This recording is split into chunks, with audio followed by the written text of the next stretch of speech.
Lord, nag-a-apply for promotion. Lord, ako ang piliin. Lord, sa school may scholar. Lord, ako. Lord, mag-e-exam. Lord, yung iba hindi makapasa, ako makapasa. Tayo, no?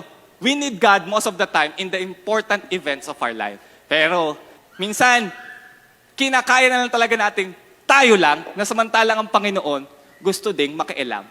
This is how much we underestimate God. Do you believe that the Bible says that Christ is your daily bread? Hindi Sunday's bread. Ha?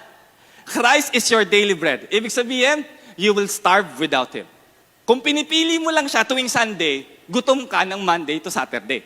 Right? Kaya tinan mo yung katabi mo. Kaya namamayat yan spiritually.